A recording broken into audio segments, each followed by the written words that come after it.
말씀 1절부터 11절 말씀, 시편 78편 1절부터 11절 말씀 한 절씩 교독하겠습니다. 아삽의 맞쓰길. 내 백성이여 내 율법을 들으며 내 입의 말에 귀를 기울일지어다.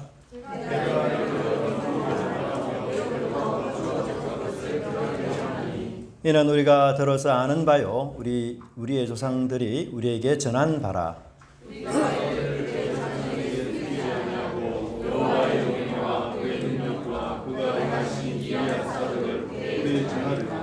여호와께서 정글을 야곱에게 세우시며 법도를 이스라엘에게 정하시고 우리 조상들에게 명령하사 그들의 자손에게 알리라 하셨으니,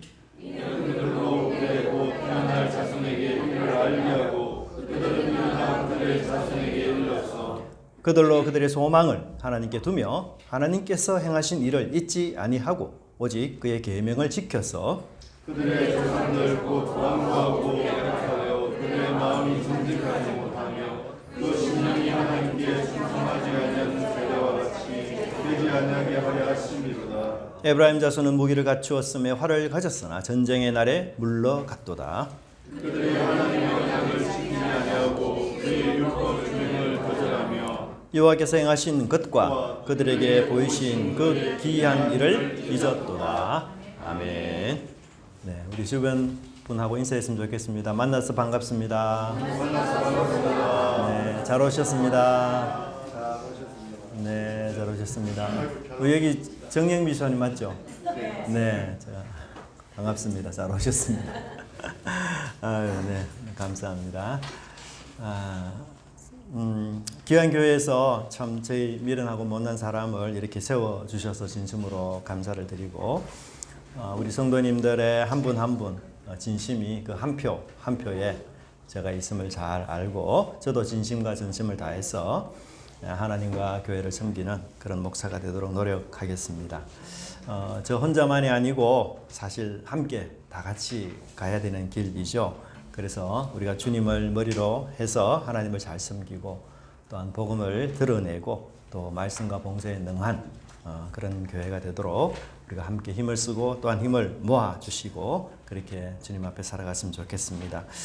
그동안 우리가 참 어려운 그런 불행의 연속의 나날들이었다면 이제 하나님께서 새 소망을 통해서 싹이 나고, 그래서 우리가 이렇게 한 그루의 귀한 나무를 자라게 하는 그런 귀한 교회가 되고, 그래서 여러분들의 선택에 대해서 제가 참 성실한 마음으로 그렇게 보답하고 또 감사한 마음으로 사역하도록 그렇게 한 번 더 다짐을 하겠습니다. 감사합니다.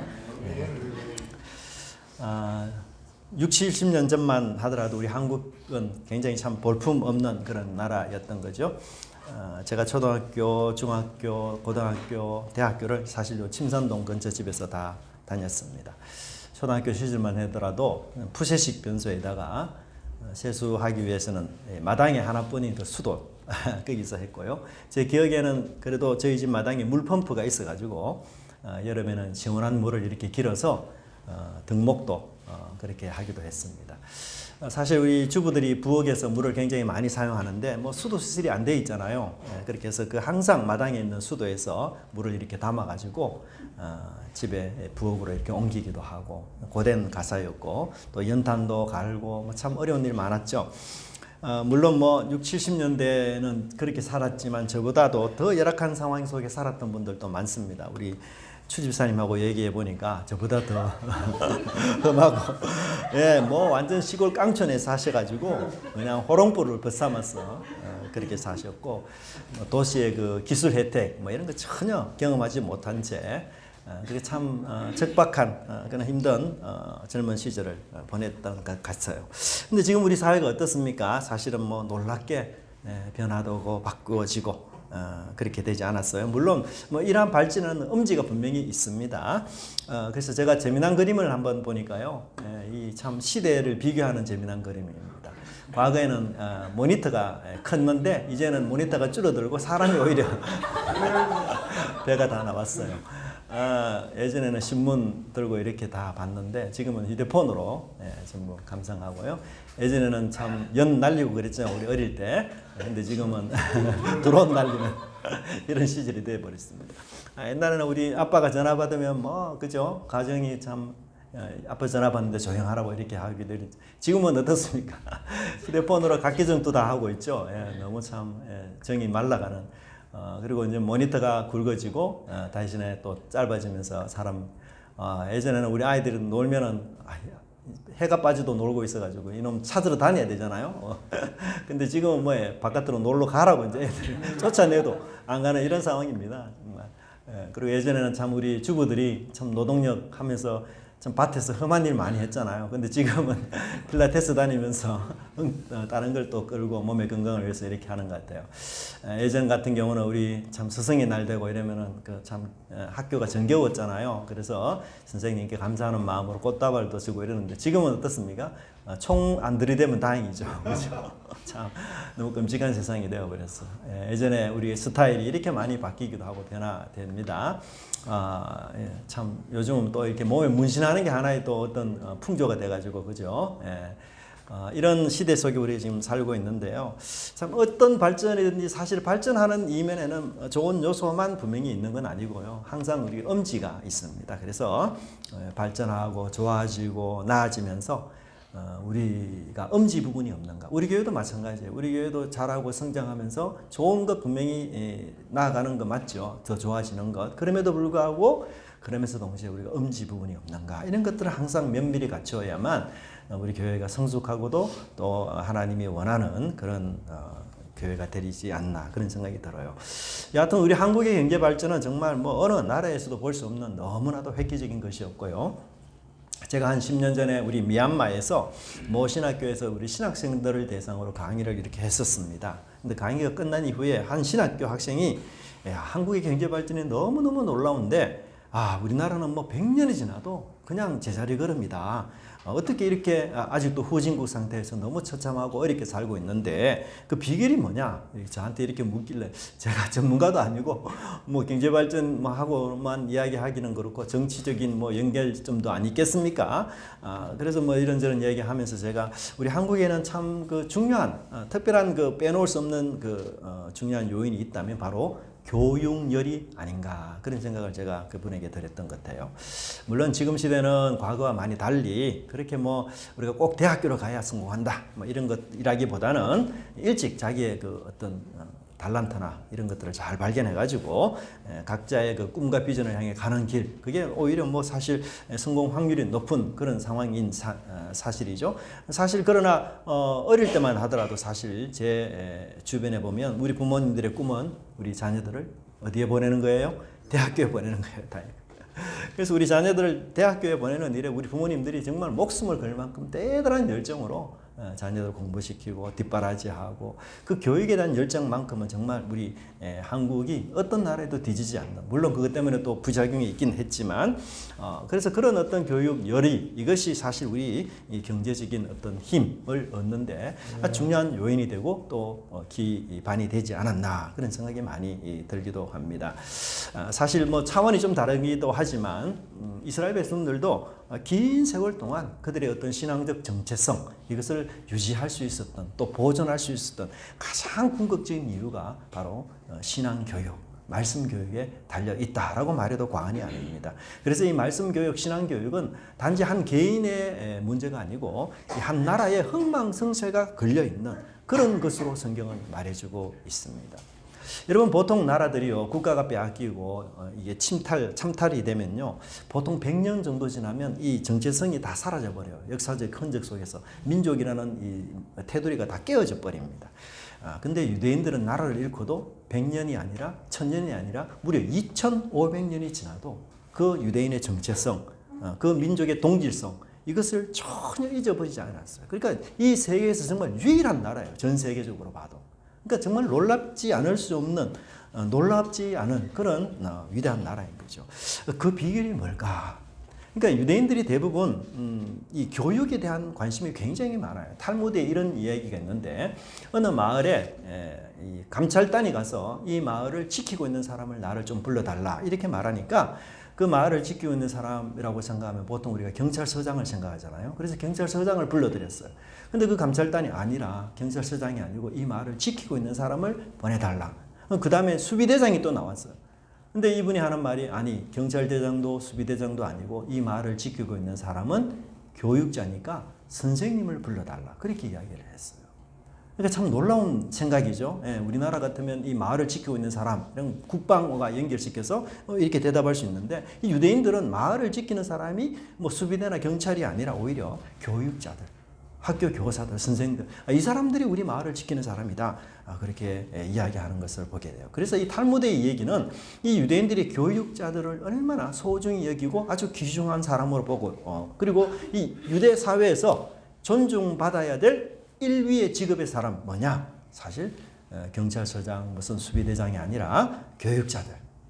이게 성경과 말씀을 가르치는 교육자들, 또 회당의 랍비들 이런 사람들이다라고 이야기하고 있습니다. 그러니까 유대인의 밑바탕 속에는 뭐냐? 우리 국가의 생명력, 우리 사회의 생명력 이것은 바로 교육에 의해서 이루어진다라는 이 근조, 이 기초가 항상 그 밑바닥에 깔려 있다는 사실을 우리가 알 수가 있어요.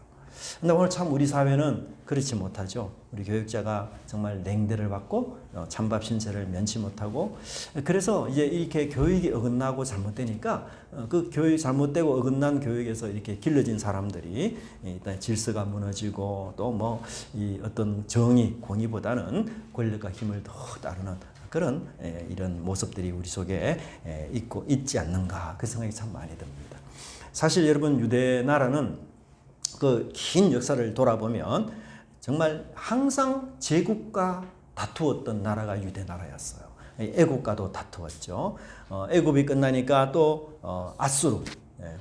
이 아수르 나라는 북이스라엘을 멸망시킨 나라잖아요. 또 바벨론 나라. 이도 제국이거든요. 이 바벨론 나라는 또 남유다를 멸망시켰어요. 그리고 남북 이스라엘이 다 멸망한 뒤에 세워진 나라가 페르시아 제국이었습니다. 그리고는 또 헬라 제국이 나타났고요. 그리고 또 로마 제국이 또 나타났어요. 그러니까 유대는 항상 그 작은 나라가 그 숫자도 별로 되지 않는 나라가 항상 제국과 부딪히고 몰매를 맞고 침략을 당하고 모든 재산 다 빼앗기고 정말 난민으로 떠돌이로 그렇게 험한 삶을 살았던 나라가 바로 유대 나라였어요. 그럼에도 불구하고 그 제국과의 전쟁 속에서 유대 나라가 얼마나 많은 사람들이 죽었습니까? 이 로마 시대 때 이 유대 나라가 로마와 전쟁하면서 유대인 110만 명 정도가 죽었거든요. 그러니까 뭐 우리 대구 인구의 절반 정도가 이 전쟁 속에 다 죽어버렸어요. 그러니까 이 제국과 상대해서 사실 살아남는 소나라, 이 작은 나라 존재하지 않아요. 다 멸망하고 다 흡수되거나 다 사라지고 다 뿔뿔이 흩어지는 것이 이 세계가 역사가 증명해주는 내용인데 유대는 전혀 그런 제국과 견주어서 싸웠어도 하나 그 정체성, 민족의 동질성, 그 신앙을 잃어버리지 않았던 그런 놀라운 나라였어요. 근데 그 놀라운 나라에 아주 중추적인 그런 힘을 가진 어떤 중요한 랍비가 있었는데 이 랍비가 뭔가 하면 요하난 벤 자카이라는 랍비였어요. 이 로마가 예루살렘을 다 정복을 이렇게 포위를 하고 난 뒤에 이 예루살렘과 이제 로마가 전쟁이 일어났는데요. 그 예루살렘 안에 있는 이 요하난이라는 랍비가 아무리 봐도 이 전쟁에서 이길 것 같지가 않아요. 그래서 우리 민족을 독립을 하는 것은 포기하고 우리 민족을 어떻게 하든지 간에 보존해야 되겠다. 그렇잖아요. 우리가 결국은 전쟁에서 이길 수 없으면 우리 민족이라도 보호해야 되잖아요. 그래서 민족을 어떻게 하면 보존하겠느냐. 이 요하난이라는 사람이 로마 장군을 찾아갑니다. 밤중에. 그때 로마 장군이 베스파시안이라는 장군이거든요. 이 장군을 찾아가서 담판을 졌는데 우리가 항복할 테니까 그 대신에 우리에게 회당을 하나 남기게 해달라. 다른 모든 뭐 기물들 이런 거 다 파손해도 된다. 그러나 우리가 회당 교육만은 있도록 그렇게 허락해달라. 그래서 이 로마 베스파시안 장군이 그때 당시 장군으로 있었는데 이 요하난이라는 랍비가 이 사람이 황제가 될 것이라고 예언을 했어요. 근데 그만큼 이 요하난이라는 랍비는 그 정세를 굉장히 잘 읽는 사람이었습니다. 그러니까 이 베스파시안 그 장군이 깜짝 놀란 거죠. 내가 황제가 된다고? 얼마나 자기에게는 반가운 소식입니까? 그러니까 내가 황제가 당신 예언대로 황제가 되면 내가 유대인들을 회당은 끝까지 내가 보존해 주겠다. 회당 짓도록 내가 허락해 주겠다. 이렇게 약속을 했었어요. 그러난 뒤에 이 네로 황제가 자살로 죽고 난 뒤에 3명의 황제가 세워졌지만 그 3명의 황제들 다 구테타 반란으로 다 죽고 말았어요. 그리고는 결국은 이 베스파시안 장군이 황제로 옹립이 되었어요. 그러니까 뭐 자기 예언대로 성취되면서 그 얼마나 그 약속을 지켜야 되지 않습니까? 그렇게 해서 이 요하난의 의도대로 유대 회당이 로마의 압제 속에서도 세워지게 되고요. 그래서 그 민족 가운데 끝까지 성경 교육이 그 회당 안에서 계속해서 이루어짐으로써 그들의 민족적 정체성과 또 하나님의 백성이라는 이 의식, 그것이 그들에게 남아서 오늘까지도 이어지고 있는 것을 우리가 보게 됩니다. 그러니까 나라 이런 이 유대인들이 뿔뿔이 흩어져서 살면서도 그 말씀 교육이라는 그 한 가지 때문에 그들의 언어, 그들의 정체성, 그것을 결코 잊지 않았고 그 맥락이 오늘까지 유지해 왔다라는 사실을 이야기해 주는 거죠. 그것은 뭘 이야기합니까? 우리에게 이 성경 교육, 말씀 교육, 이거는 정말 양보할 수 없는 문제다. 그걸 우리에게 알려주고 있는 것입니다. 여러분, 유대인들이 결국은 1948년쯤에 다시 그 땅을 회복하지 않습니까? 그때 주변에 있는 이 아랍 계통의 나라들이 굉장히 못마땅하게 생각했어요. 사실은 자기 땅을 나눠주는 거니까요. 그래서 이 주변에 있는 아랍군들하고 이스라엘이 1차 중동 전쟁이 벌어집니다. 근데 주변에 있는 아랍군들이요, 이집트, 요르단, 시리아, 레바논, 이라크 이런 5개국의 나라하고 이스라엘이 붙었어요. 이스라엘의 인구가 65만 명. 근데 주변에 있는 나라의 인구가 1억 4천만 명. 뭐 무기도 사실 상대가 안 되죠. 근데 그 1차 전쟁에서 이겼어요. 근데 1차 전쟁에서 이긴 굉장히 중요한 요인 중에 하나가 뭔가 하면요. 이 테크니온 공대라는 이 학교의 출신 사람들이 자기가 일하는 일터에서 지하에서 무기를 만들기 시작했어요. 그리고는 전쟁이 일어나자 이 무기가 아주 요긴하게 사용되어서 이 중동 전쟁에서 승리로 이끌 수 있는 그런 기반이 되었다라고 이야기해요. 그래서 이 테크니온 공대가 굉장히 유명한 공대가 되어버렸어요. 전 세계적으로. 여러분, 정말 이 학교가 사실은 풍전등화의 위기 속에 있는 나라를 어떤 의미에서 구한 거죠. 정말 대단한 그런 모습을 우리가 볼 수가 있습니다. 사실 우리가 오늘 읽었던 이 시편 78편도 바로 그런 내용들을 이야기해요. 후손들에게 신앙교육, 성경교육, 말씀교육, 이것만큼 중요한 게 없다. 그렇게 우리에게 말씀해주고 있습니다. 특별히 이 시편 78편을 읽는 사람들의 상황은 굉장히 어려운 상황에 처해 있었어요. 평강의 상황이 전혀 아니고요. 정말 뭐 하는 일마다 잘 되는 상황이 더구나 아니었고, 아수르 제국, 바벨론이라는 제국, 그런데 다 나라가 빼앗겨서 끔찍한 포로 생활을 하고 있는 그런 상황이었습니다. 정말 뭐 돌아갈 고향도 더 이상 없고, 정말 가나안 땅은 다 폐허 더미가 되어버렸고, 더군다나 더 가슴 아픈 것은 전쟁통에 사랑하는 자녀들, 가족들 다 헤어져 버렸어요. 형사를 알 수가 없는 상황입니다. 정말 너무너무 끔찍한 상황이죠. 꿈과 뭐 소망은 다 사라지고 정말 정신이 진짜 붕괴되는 그런 상황이었어요. 제가 어제 운동 삼아 이렇게 자전거를 타고 길을 좀 가다가 여기 이제 대구 원고로 가는 길 가다 보면 이제 대구 큰사랑 요양병원이 하나 있는데요. 그 요양병원 지나자마자 어떤 아저씨 한 분이, 할아버지 한 분이 대자로 그냥 누워져 있는 거예요. 저는 놀래가지고 이분이 혹시 그 길거리에서 이렇게 누워있다가 돌아가셨나 싶어가지고 가까이 보니까 그게 아니고 술병이 한 4-5개 옆에 있고, 그래가지고 대자로 있는 거예요. 그래가지고 제가 119에 빨리 전화를 해가지고 여기 사람이 이렇게 그 인도에 누워있다. 그러니까 119 그 구급대원이 하는 말이 돌아가셨는지 살아있는지 생사를 확인해 달라는 거예요. 그래서 가까이 가기가 좀 그래서 하여튼 멀리서 불러봤는데 대답이 없어요. 그러니까 이제 이렇게 몸을 흔들어 깨우니까 이분이 이제 의식을 좀 가지더라고. 그리고는 또 눈을 감고 있어요. 그래서 살아 계신다 하고 그렇게 제가 신고를 하고는 갔습니다. 제가 그 모습 보면서 참 얼마나 이 인생이 고달프고 힘들고 어려웠으면 그건 대낮에, 그죠? 겨울 같았으면 참 얼어 죽을 상황 아니겠어요? 참 위험하죠. 근데 그렇게 참 술을 마시고 얼마나 그 생활이 힘들고 아프면 그럴까. 근데 사실 여러분, 이스라엘이 바로 그런 상황이었어요. 완전 노숙자 상황에서 그냥 뭐 아무런 소망도 없고 그냥 이 현실이 너무너무 괴로우니까 술로 그냥 그 현실의 괴로움을 잊고 싶다. 이게 바로 이스라엘이 지금 78편을 쓴 그 상황이거든요. 여러분, 이 노숙자와 같은 이 절박하고 척박한 상황. 어떻게 내가 예전의 삶으로 다시 돌아갈 수 있을까? 내 삶에 진짜 비비는 데 하나도 없고 너무너무 나는 아무것도 뭐 가진 것이 없다. 여러분 잘 아는 이 국민 배우 누구죠? 최수종 씨. 국민 배우 맞죠? 이분 여러분 과거에 노숙자였던 거 아십니까? 잘 모르시죠? 아버지가 돌아가셨는데 가산이 완전히 망해버렸어요. 그래서 이분이 어릴 때, 제가 1962년생이더라고요. 근데 하여튼 어릴 때 이분이 아버지가 돌아가시고 가산이 완전히 망해가지고 신문종이 깔고 노숙자 생활했어요. 그러다가 아주 그 좋은 분 한 분을 만나서 가정교사를 시작하면서, 근데 그분이 MBC 방송국인가 방송국의 유명한 분이셨어요. 그래서 그분 눈에 들어서 이분이 그 방송국 그 사장님의 딸을 이렇게 가정교사로 하다가 방송국으로 이제 발탁이 됐어. 그래서 이 삶이 새로워진 것이에요. 여러분, 우리가 정말 뭐 놀라운 삶을 살려면 노숙자 생활은 한 번씩 해야 된다, 이런 생각이 들기도 하지만 우리 요셉도 보면 옷을 몇 번이나 갈아입잖아요. 정말 그러니까 걱정 안 하셔도 돼요. 우리 노숙자 또 얼마든지 볕들 날 있다. 하나님, 이스라엘 백성들이 지금 78편의 내용이 그거예요. 정말 도대체 내가 비빌 언덕이 없는 이 절박한 상황에서 어떻게 해야 내 미래가 있을 수 있을까?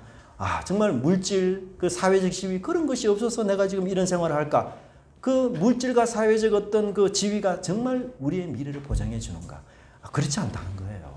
그래서 시편은 그 원인이 뭐냐? 바로 신앙교육의 부재 때문이다. 그렇게 우리에게 말씀해 주고 있습니다. 5절의 말씀 보면 여호와께서 정거를 야곱에게 세우시며 법도를 이스라엘에게 정하시고 우리 조상들에게 명령하사 그들의 자손에게 알리라 하셨으니.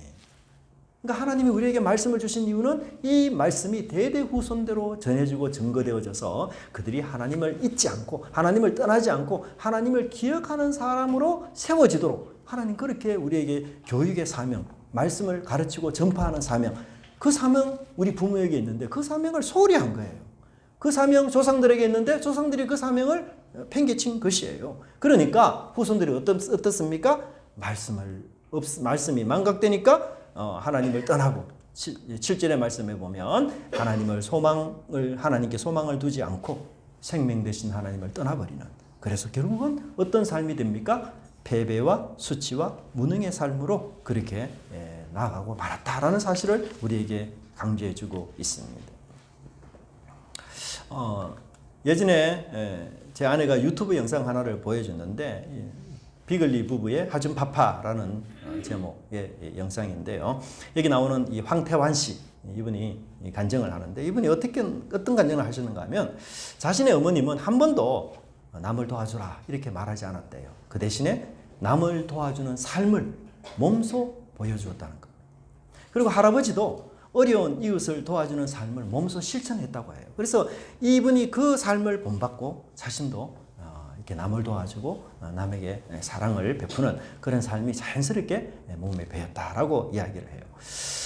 저희 부부들도 사실 나이가 점점 들면서 이제 뭐 예전에 하지 않았던 주제를 이야기하곤 하는데, 그 중에 하나가 유산입니다. 유산. 아니, 물려줄 유산도 없는데 내가 뭘 유산으로 물려줘야 되냐? 집사람한테 이야기하니까 우리 아내가 하는 말이 뭐라고 하는가 하면, 선교사님들을 후원하는 것, 어려운 이웃을 후원하는 그런 유산을 물려줘야 되겠다, 그런 얘기하는 거예요. 야, 유산으로 참 빛을 자녀에게 물려주다니 제가 대단하다, 그 생각이 물론 들기도 했지만, 그것은 결국은 하나님을 잊지 않고 살자라는 의도가 아닌가, 제가 그 생각이 들어요. 그래서 하나님을 잊지 않고 사는 그 후손들이 결국은 하나님께 복을 받는 후손들이 된다는 사실을 이야기할 수가 있습니다. 지금 우리 세대, 부모 세대의 당연한 의무, 책무, 양보할 수 없는 책무, 그게 뭘까요? 바로 자녀들이 하나님을 잊지 않고 하나님을 경외하고 하나님께 충성한 사람으로 양육하고 말씀을 교육해 주는 것. 이것이 사실 우리 부모 세대들이 가진 가장 막중한 사명이고, 이 사명을 우리는 소홀히 할 수가 없다는 거예요. 그래서 우리가 사실 어린이날을 우리가 가장 좋은 선물이 뭐냐? 우리 아이들에게 하나님 말씀으로 어떻게 하면 가까이 갈 수 있는지, 그것을 우리에게 계속해서 전해주는 것이 중요합니다. 오늘은 이 에브라임 지파가 그 하나님의 말씀 교육, 신앙 교육을 제대로 받지 못해서 어떤 결과가 그들에게 임했는가를 간단하게 9절부터 11절의 내용을 이야기하는데요. 에브라임 자손이 결국은 전쟁에서 패배했다는 것입니다. 여러분, 에브라임은요, 북쪽의 10지파를 뜻합니다. 그러니까 남쪽의 유다 2지파보다도 훨씬 더 숫자가 많은 지파예요. 그래서 굉장히 강한 지파입니다. 근데 이 전쟁에 패한 이유가 그러면 군사력, 힘이 약해서 그러냐? 절대 그렇지 않아요. 무기가 변변해서 변변치 않아서 패한 것이 아닙니다, 여러분.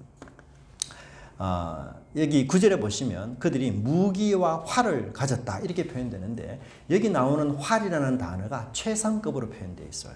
그러니까 뭐예요? 최고의 궁수를 가졌다는 거예요. 여러분 전쟁에서 여러분 활 굉장히 도움이 됩니다. 그렇잖아요. 먼 거리에서 적을 그것도 장군이라든지 전쟁의 지도자를 순식간에 맞추어서 적을 괴멸시킬 수 있는 그 무기 중에 하나가 뭐예요? 활이에요. 활. 오늘날 우리 현대전으로 한다면 뭡니까? 저격수잖아요. 저격수. 보이죠, 그죠? 스나이퍼. 저격수가 굉장히 중요한 역할을 합니다. 여러분 우크라이나와 러시아 전쟁에서도 저격수가 굉장히 중요한 역할을 많이 했어요. 이 저격수는 주로 사실 그 상대방의 그 장군들이라든지 지도자를 암살하는 이런 사람들이거든요. 그러니까 그런 사람들이 죽게 되면은 사실 이 전쟁이 굉장히 이 힘을 잃어버릴 수 있어요. 그래서 이 스나이퍼 저격수가 굉장히 중요한 역할을 하는데 에브라임이 여러분 굉장한 무기를 가졌다는 거예요. 최고의 궁수를 가져가지고 전쟁에서 전쟁이 일어났다. 그러면 이 궁수들이 활을 쏘는데 그 활에 정말 백발백중할 만큼 그만큼 무서운 부대가 바로 에브라임의 부대였어요. 그러니까 에브라임의 부대는 전쟁에서 질 수 없는 부대인 것이죠. 충분히 이길 수 있는 전쟁이에요. 그런데 그 충분히 이길 수 있는 전쟁에서 패배했다, 졌다. 그렇게 성경은 이야기하고 있는 것입니다. 그 이유가 뭡니까? 바로 하나님의 율법을 준행하지 않고 그 하나님의 능력과 기적을 잊어버렸기 때문에 망각했기 때문이라고 우리에게 말씀해주고 있습니다. 즉 하나님을 의지하지 않고 자신의 힘을 의지하는 것, 하나님의 역사를 잊어버리고 자신의 아주 강력한 무기 그것을 의지하는 것, 이것이 바로 패배의 궁극적인 이유였다. 그렇게 성경은 이야기하고 있습니다. 여러분 우리 일상에서도 그렇지 않습니까? 교만하면 어떻게 돼요? 결국 넘어지게 돼요. 그렇죠? 자만하면 스스로 무너지게 되는 것. 이게 우리 일상적인 삶 속에서도 여전히 드러나는 것을 보게 됩니다. 여러분 그리스에는 이런 신화가 있어요. 이 아킬레스라는 유명한 장군이 있는데 이 장군은요 정말 무적의 장군이고 죽지 않는 사람이에요. 어머니가 이 아킬레스를 처음부터 죽지 않는 사람으로 만들기 위해서 스티카라는 강에 이 아이를 집어넣었다가 끄집어내었거든요. 그래서 어떤 칼이나 창으로도 이 친구를 해할 수가 없어요. 그만큼 무적의 용사예요.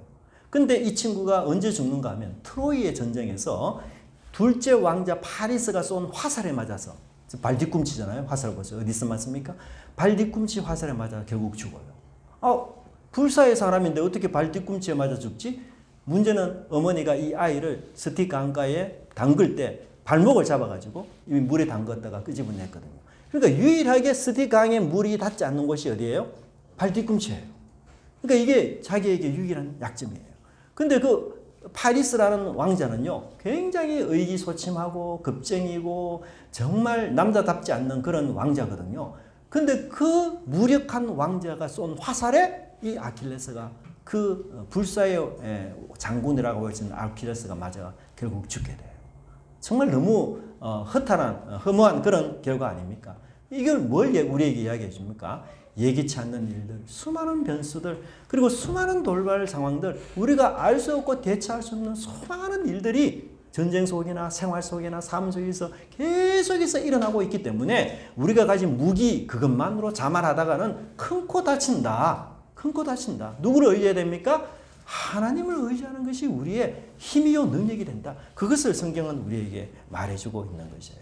에브라임은요, 나는 최고의 궁수를 가졌어. 그러니 어떤 적도 나는 능히 이길 수 있어. 이런 자만심 때문에 그들은 하나님을 잊어버리고 망각하고 그 장점, 그 특기, 그 성공, 그 명예가 오히려 하나님을 의지하는데 방해가 되고 결국은 자신의 자랑에 걸려 넘어지는 어리석은 그런 사람이 되고 말았던 것입니다.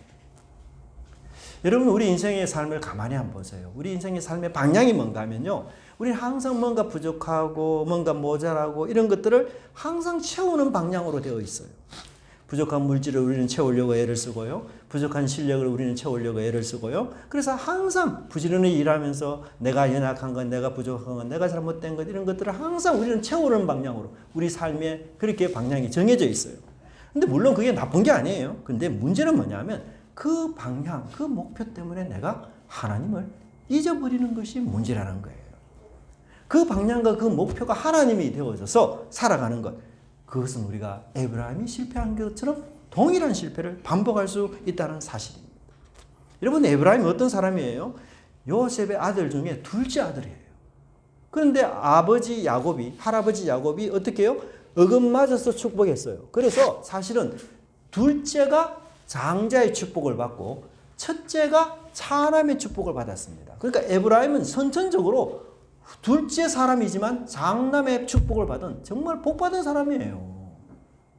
그렇잖아요. 그런데 그 복을 받은 에브라임이 어때요?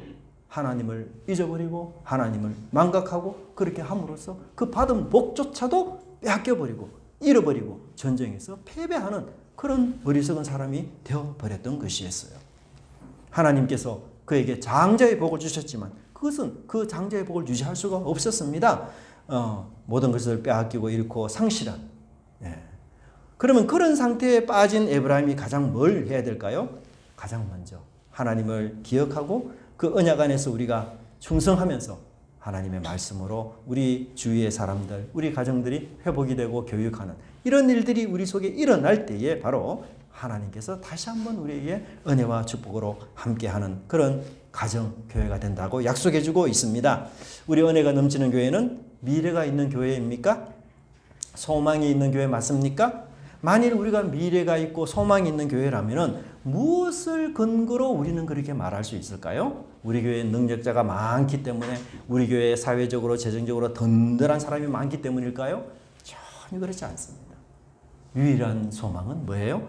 우리 교회에 하나님 말씀이 제대로 교육되고 있다는 것, 성경 말씀이 제대로 교육되고 있다는 것, 그 교육이 우리 자녀들, 우리 후손들에게 대대로 이어지고 있다는 사실. 그래서 우리 모두가 하나님을 잊지 않고 기억하는 사람이 우리 공동체에 많다는 것, 그것이 우리 교회의 미래예요. 그것이 우리 교회가 소망이 있는 근거라는 사실을 우리는 여러분 잊지 않아야 할 것입니다. 여러분, 우리 어린이 주일 맞이했습니다. 우리 어린이에게 가장 좋은 선물, 부모된 우리 자녀들, 부모된 우리들은 자녀들이 항상 잘 되기를 원치 않습니까? 여러분, 그 자녀의 미래를 우리 부모가 책임질 수 있을까요? 자신 없어요. 절대로 우리 자녀들의 미래를 우리 책임 못 집니다.